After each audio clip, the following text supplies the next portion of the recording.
अस्सलाम वालेकुम। Welcome to my YouTube channel Jaan academy. आज हम इस वीडियो में एसएटी मैथ का जो टॉपिक पढ़ेंगे उसका नाम है राइट एंगल ट्रिग्नोमेट्री। इस टॉपिक के जितने भी क्वेश्चन हैं उसमें हम जो फॉर्मूला यूज करेंगे वो हमने ट्रिग्नोमेट्री वाले टॉपिक में पढ़े थे। फॉर्मूले वही सेम रहेंगे। मैं आपको यहाँ पे दोबारा बता देता हूँ। ये फार्मूले आपने राइट एंगल ट्रिग्नोमेट्री के हर क्वेश्चन पे अप्लाई करने। पहला फॉर्मूला है साइन थीटा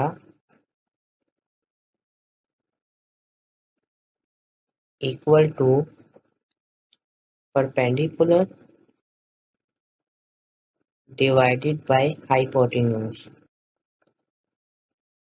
सेकंड फॉर्मूला है tan थीटा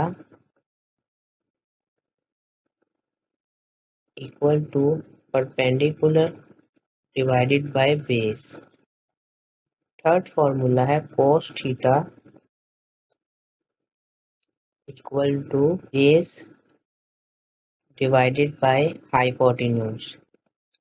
ये वो तीन फार्मूला हैं जो अगर आप याद कर लें तो राइट एंगल ट्रिग्नोमेट्री का हर क्वेश्चन आपके लिए आसान हो जाएगा। अब हम क्वेश्चन सॉल्व करते हैं और देखते हैं कि हमने ये फार्मूला कैसे अप्लाई करना है और राइट एंगल ट्रिग्नोमेट्री के टॉपिक में से क्वेश्चन किस तरह आते हैं। तो लेट्स स्टार्ट। क्वेश्चन नंबर 1 पे चलते हैं। ये मैंने आपको जिस तरह फार्मूले तरतीब में लिखवाए हैं आपने इसी तरह याद करने हैं, तो आपको कभी भी नहीं भूलेंगे।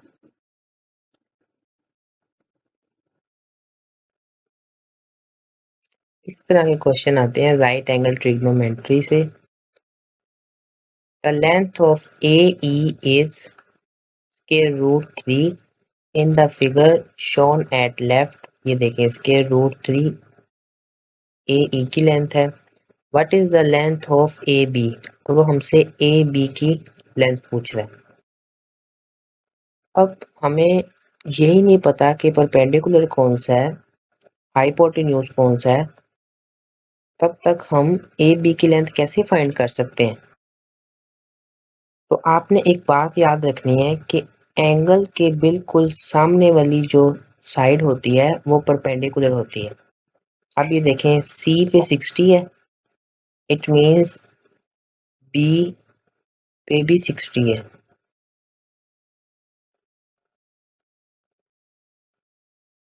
अब ये परपेंडिकुलर है। मैंने आपको अभी बताया कि एंगल के सामने वाली जो साइड होती है वो परपेंडिकुलर होती है। हमें नजर आ रहा है कि ये अब बेस है और ये हाइपोटेन्यूज है। हमने फाइंड करना है हाइपोटेन्यूज AB की लेंथ। ठीक है, तो अब यहाँ पे कौन सा फार्मूला लगेगा? हमारे पास अवेलेबल है परपेंडिकुलर। फाइंड हमने करना है हाइपोटेन्यूज डिवाइडेड बाय हाइपोटेन्यूज। अब ये किसका फार्मूला था? ये देखें साइन थीटा का equal to sine theta. Perpendicular है स्क्वायर रूट 3, हाइपोटेन्यूज है AB इक्वल टू साइन। अब थीटा की जगह पे आपने जो हमें एंगल दिया गया है जैसे 60, अब यहाँ पे 45 भी हो सकता है, किसी क्वेश्चन में 35 भी हो सकता है, 15 भी हो सकता है, कुछ भी हो सकता है। ज्यादातर यहाँ पे वो आपको 30, 60, 90 से ही चेक करेगा। आपने थीटा की जगह पे अब लिख देना है 60। अब आपने इसको कैलकुलेटर पे सॉल्व कर लेना है। साइन 60 इक्वल होता है स्क्वायर रूट 3 डिवाइडेड बाई 2 के। इस साइड पे स्क्वायर रूट 3 है डिवाइडेड बाय AB। हमने AB की लेंथ फाइंड करनी है। जिस चीज को हमने फाइंड करना होता है वो डिवीजन में नहीं कभी रह सकती, वो यहाँ पे आके इक्वल के साइड पे मल्टीप्लाई हो जाएगी AB। अब ये स्क्वायर रूट 3 डिवाइडेड बाई 2 यहाँ पे मल्टीप्लाई हो रहा है, इक्वल के साइड पे आके डिवाइड हो जाएगा।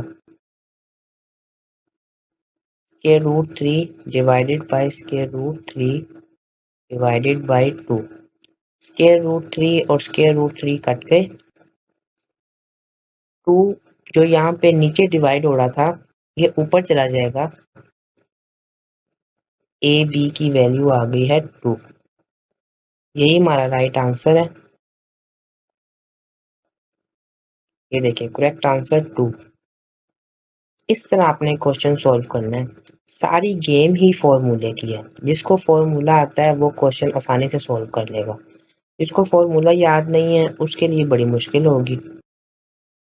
अब ज्यादातर बच्चे यहाँ पे कंफ्यूज होते हैं कि डिवाइडेड बाई 2 है तो ये ऊपर कैसे चला गया। मैं आपको ये दिखाता हूँ कि कैसे ये 2 ऊपर जाता है, लेकिन वो थोड़ा लेंथी हो जाता है। स्क्वायर रूट 3, अब हमने ये स्क्वायर रूट 3 डिवाइडेड बाई 2 यहाँ पे किया था डिवाइड। हम इसको इस तरह नहीं लिखेंगे, divided by square root 3 divided by 2।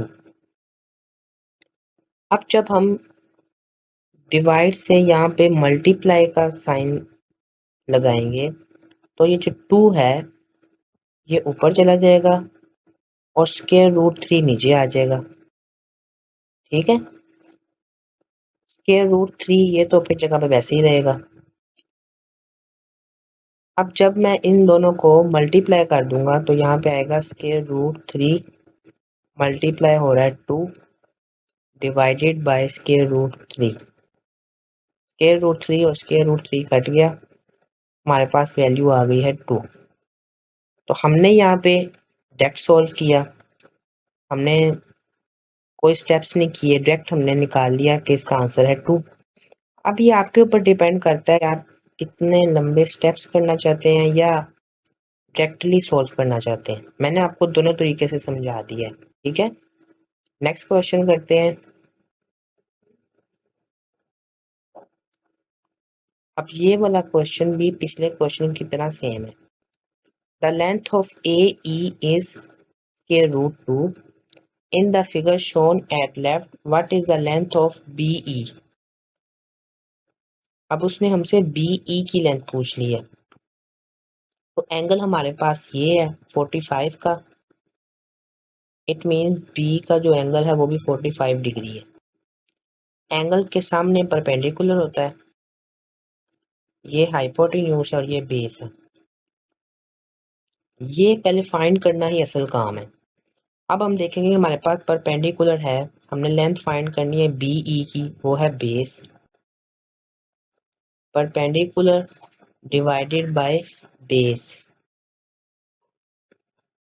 Equal to, अब हमने परपेंडिकुलर डिवाइडेड बाय बेस का फार्मूला पढ़ा था tan थीटा। ये देखिए perpendicular divided by base equal to tan theta. अगर डिवाइडेड बाय हाइपोटेन्यूज हो तो साइन थीटा।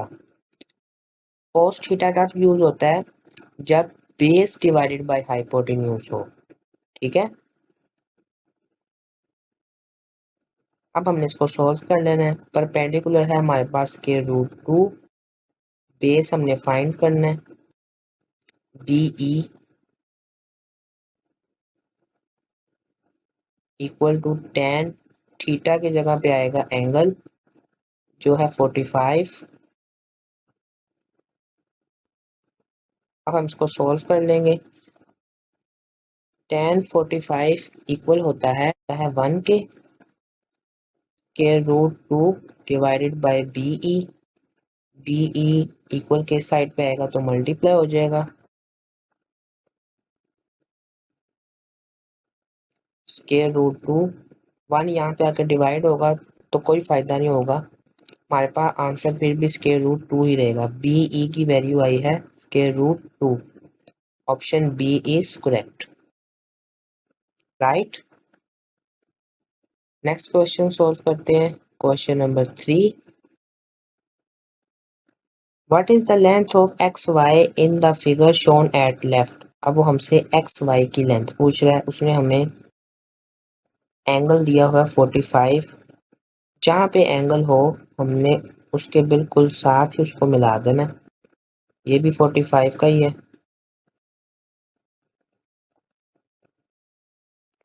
एंगल के सामने परपेंडिकुलर होता है और बेस है हमारे पास 6। ये हाइपोटेन्यूज है। हमने फाइंड करना है हाइपोटेन्यूज एक्स वाई की वैल्यू और बेस हमारे पास अवेलेबल है। तो यहाँ पे फॉर्मूला कौन सा लगेगा, base divided by hypotenuse equal होता है कोस थीटा के। अब बेस है हमारे पास 6 और हाइपोटेन्यूज है X Y equal to cos theta. Theta की जगह पे आएगा 45। कोस 45 इक्वल होता है 1 डिवाइडेड बाय स्क्वायर रूट 2 के 6 divided by X Y. X Y यहाँ पे डिवाइड हो रहा है, यहाँ पे आकर मल्टीप्लाई हो जाएगा। स्क्वायर रूट 2 यहाँ पे डिवाइड हो रहा है, इक्वल के इस साइड पे आकर मल्टीप्लाई हो जाएगा। 6 स्क्वायर रूट 2। ये आ गई हमारे पास एक्स वाई की value. Option C is correct. ठीक है, नेक्स्ट क्वेश्चन सॉल्व करते हैं। What is the value of X in the figure shown at left. अब वो हमसे एक्स की वैल्यू पूछ रहा है सी बी की। अब हम अगर गौर से देखें तो इस राइट एंगल ट्राइंगल में हमें ना परपेंडिकुलर दिया गया है, ना बेस दी गई है और ना हाइपोटेन्यूज दिया गया है। सिर्फ और सिर्फ हमें एंगल दे दिया गया है जी 60 का एंगल है। हमें ये तो पता चल गया कि ये परपेंडिकुलर है, ये हाइपोटेन्यूज है और ये बेस है, लेकिन हमें किसी की भी वैल्यू नहीं दी गई। अब हमें ये पता है कि total right angle triangle 90 degree का होता है, तो 60 यहाँ पे है, इट मीन्स कि जो रिमेनिंग है 30 वो एंगल ये है। अब हमें पता है कि एंगल के सामने परपेंडिकुलर होता है, ये बेस ही है क्योंकि ये शेप अब इस तरह है। ठीक है, ये हाइपोटेन्यूज है, हमें इसमें हाइपोटेन्यूज दिया गया है, हमने बेस फाइंड करनी है। तो base divided by hypotenuse equal होता है कॉस थीटा के। हमने यहाँ पे परपेंडिकुलर डिवाइडेड बाय बेस क्यों नहीं लिया, इसकी वजह ये है कि हमने बेस फाइंड करनी है। अगर हम परपेंडिकुलर ले लेंगे तो फिर परपेंडिकुलर का फायदा क्या होगा, हमें बेस चाहिए ताकि हम बाद में हाइपोटेन्यूज निकाल के एक्स की वैल्यू निकाल सकें। अब हमारे पास बेस है डी बी और हाइपोटेन्यूज है 20 square root 3 equal to cos theta की जगह पे हम लिखेंगे 30। अब हम इसको कैलकुलेटर पे सॉल्व कर लेंगे, डी बी वैसे ही आ जाएगा। ये 20 स्क्वायर रूट 3 इधर चला जाएगा,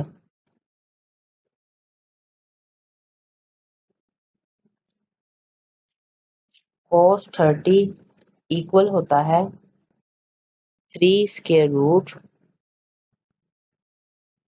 डिवाइडेड बाई 2 के इक्वल होता है। ये आप कैलकुलेटर पे सॉल्व करेंगे तो आपके पास ये वैल्यू आ जाएगी। 220 पे जब कट होगा तो यहाँ पे आ जाएगा 10 square root 3 multiply square root 3 square root 3 का स्क्वायर 10 स्क्वायर स्क्वायर रूट से कट गया 10 मल्टीप्लाई 3 30। डी बी की वैल्यू आ गई है हमारे पास 30।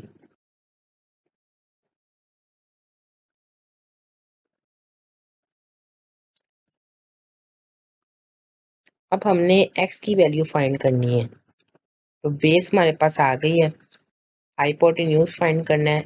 यही फार्मूला दोबारा यहाँ पे अप्लाई करेंगे, base divided by hypotenuse equal to cos theta. अब बेस की वैल्यू है 30, हाइपोटेन्यूज है CB mean x equal to cos theta की जगह पे अब आएगा 60, कोस 60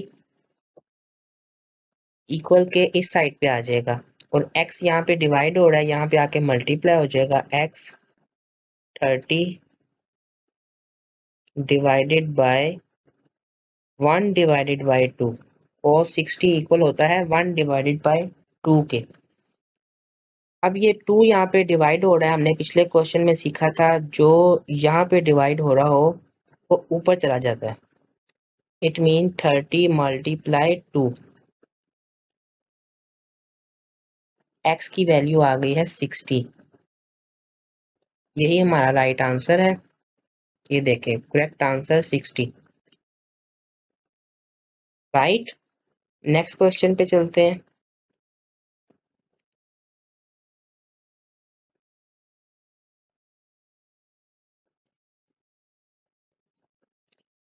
क्वेश्चन पढ़ते हैं, what is the value of x in the figure shown to the left. वो हमसे x की वैल्यू पूछ रहा है। अब हम देखें तो यहाँ पे 30 का एंगल है, एंगल के सामने परपेंडिकुलर होता है, ये हाइपोटेन्यूज है और ये बेस है। परपेंडिकुलर उसने दिया हुआ है 6 स्क्वायर रूट 3 के इक्वल, तो हम यहाँ पे फार्मूला लगाएंगे, परपेंडिकुलर हमने फाइंड करना है hypotenuse divided by hypotenuse, base divided by hypotenuse equal होता है साइन थीटा के।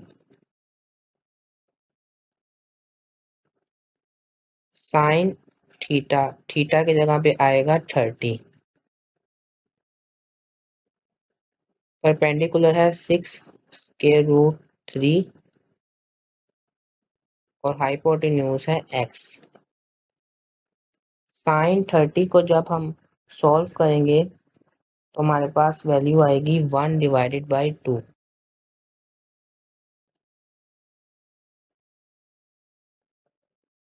6 स्क्वायर रूट 3 इस साइड पे आएगा डिवाइडेड बाय x। अब हमने x फाइंड करना है, x इधर चला जाएगा तो मल्टीप्लाई हो जाएगा, 2 यहाँ पे डिवाइड हो रहा है तो यहाँ पे आके मल्टीप्लाई हो जाएगा, 6 मल्टीप्लाई 2 12 स्क्वायर रूट 3, x की वैल्यू आ गई है 12 square root 3। Option D is correct, ठीक है। नेक्स्ट क्वेश्चन पे चलते हैं।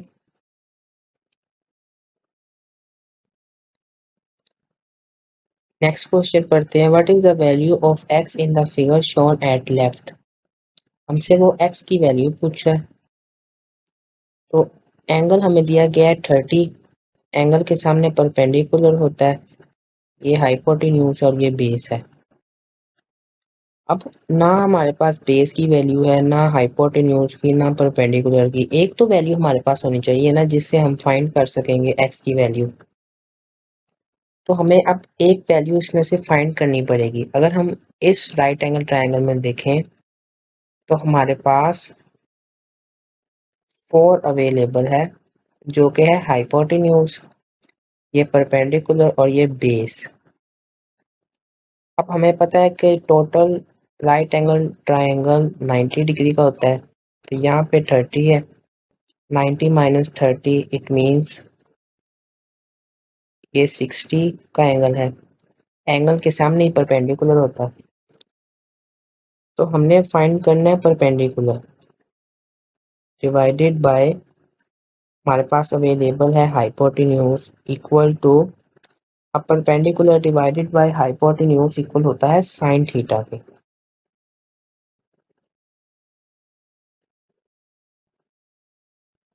परपेंडिकुलर हमने फाइंड करना है, हाइपोटेन्यूज 4 है, साइन थीटा की जगह हम लिखेंगे 60।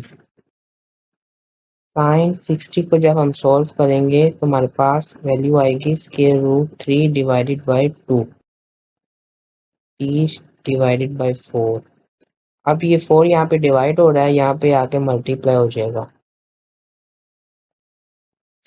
4 स्क्वायर रूट 3 डिवाइडेड बाई 2, 2 4 पे कट हो जाएगा तो 2 परपेंडिकुलर आ गया हमारे पास 2 स्क्वायर रूट 3। ठीक है, 2 स्क्वायर रूट 3। अब हमने फाइंड करनी है x की वैल्यू जो कि है बेस। अब फार्मूला लगेगा परपेंडिकुलर डिवाइडेड बाय बेस, और ये इक्वल होता है tan थीटा के। जो हमने फाइंड करनी है वैल्यू उसी को रखना है ना हमने, कि अब हम यहाँ पे हाइपोटेन्यूज तो नहीं रख सकते। अगर हम हाइपोटेन्यूज रखेंगे हमें फायदा क्या होगा, क्योंकि हमें से तो उसने x की वैल्यू पूछी है, राइट। परपेंडिकुलर है 2 square root 3 divided by base, हमने फाइंड करनी है जो कि है x tan थीटा। थीटा की जगह पे आएगा 30।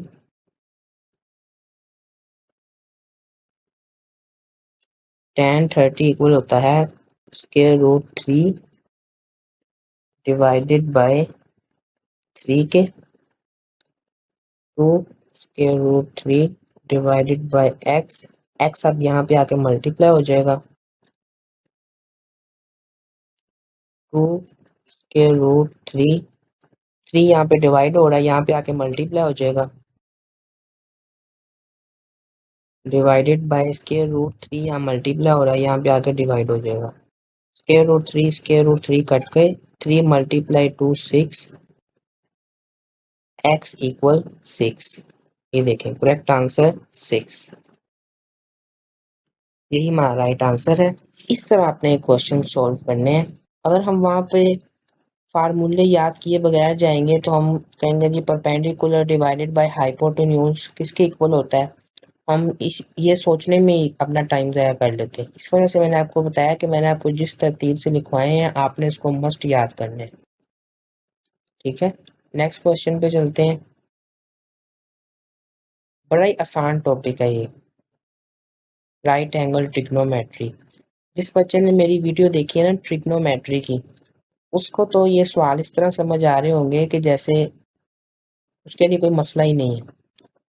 तो अगर आपको इस वीडियो को समझने में थोड़ी सी अगर मुश्किल पेश आ रही है ना, तो आप पहले ट्रिग्नोमेट्री वाली मेरी वीडियो देखें, उसके बाद इस वीडियो को देखें, फिर आपको इस वीडियो की मुकम्मल समझ आ जाएगी। इस टॉपिक के लास्ट क्वेश्चन को सॉल्व करते हैं। What is the measure in degrees of angle M L N in the figure shown at left. अब ये वाला क्वेश्चन पिछले क्वेश्चनों से मुख्तलिफ है। पिछले क्वेश्चन में ये होता था कि उसने हमें परपेंडिकुलर बताया होता था और एंगल बताया होता था, हमने या बेस फाइंड करनी होती थी या हाइपोटेन्यूज।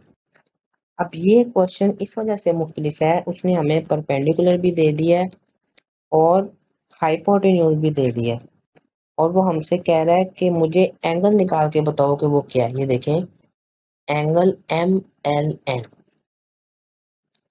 तो अगर हम ये कंसीडर कर लें कि ये एंगल है हमारा, तो एंगल के सामने परपेंडिकुलर होता है, ये हाइपोटेन्यूज है और ये बेस है। फार्मूला हम यहाँ पे लगाते हैं perpendicular divided by hypotenuse equal होता है साइन थीटा के। ये क्वेश्चन आपने बड़े ध्यान से समझना है। परपेंडिकुलर है tan square root 3 divided by hypotenuse है tan स्क्वायर रूट 6। tan 10 से कट गया, साइन थीटा हमने बेसिकली थीटा फाइंड करना है, square root 3 divided by square root 6 equal to sine theta. अब जब हम स्क्वायर रूट 3 को डिवाइड करेंगे स्क्वायर रूट 6 के साथ तो हमारे पास वैल्यू आएगी 0.77। तो हम उसको 71 लिख लेते हैं, 0.71 इक्वल टू साइन थीटा। अब हमने थीटा फाइंड करना है, साइन इधर आ जाएगा। जब साइन इधर आएगा तो यहाँ पे आके डिवाइड नहीं होगा, ये हो जाएगा साइन, उसके ऊपर साइन आएगा -1 का, 0.71 इक्वल टू थीटा। हम यहाँ पे साइन इस वजह से नहीं रहने दे सकते क्योंकि हमने जो भी वैल्यू फाइंड करनी हो उसके साथ कोई भी वैल्यू नहीं होनी चाहिए, मीन थीटा अकेला होना चाहिए। अब मैं आपको कैलकुलेटर से बताता हूँ कि आपने इसको कैसे सॉल्व करना है। सबसे पहले आपने शिफ्ट प्रेस करना है, उसके बाद आपने साइन को, जब आप देखेंगे साइन के ऊपर -1 लिखा हुआ आ गया है, ये मैं आपको साइन बता रहा हूँ, इट मीन्स के हम सही क्वेश्चन कर रहे हैं। खाली साइन दबाएंगे तब आपका आंसर सही नहीं आएगा। उसके आगे आपने लिखना है 0.71, तुम्हारे पास वैल्यू आ जाएगी 45.23, लेकिन हम 45 ही लिखेंगे। ये आ गया हमारे पास एंगल, ये देखें करेक्ट आंसर 45। आपने देखा एग्जामिनर आपसे एंगल का भी पूछ सकता है, और ये भी हो सकता है वो आपको एंगल बता के परपेंडिकुलर का पूछ ले, हाइपोटेन्यूज का पूछ ले, ये उसकी मर्जी है। आपको हर किस्म का क्वेश्चन आना चाहिए, ठीक है। राइट एंगल ट्रिग्नोमेट्री का टॉपिक कंप्लीट हो चुका है। इससे ज़्यादा राइट एंगल ट्रिग्नोमेट्री के मुश्किल क्वेश्चन नहीं आते पेपर में। और अगर आपको इस वीडियो में कोई इशू आ रहा है तो आप ट्रिग्नोमेट्री वाली वीडियो देखें तो आपके सारे जो डाउट्स हैं वो क्लियर हो जाएंगे। अगर आपको मेरी ये वीडियो देखने के बाद राइट एंगल ट्रिग्नोमेट्री के क्वेश्चन की समझ आई है तो मेरी वीडियो को लाइक करें, शेयर करें और मेरे यूट्यूब चैनल जान अकेडमी को सब्सक्राइब करें। नेक्स्ट वीडियो में मुलाकात होगी, दुआओं में याद रखिएगा। अल्लाह हाफिज़।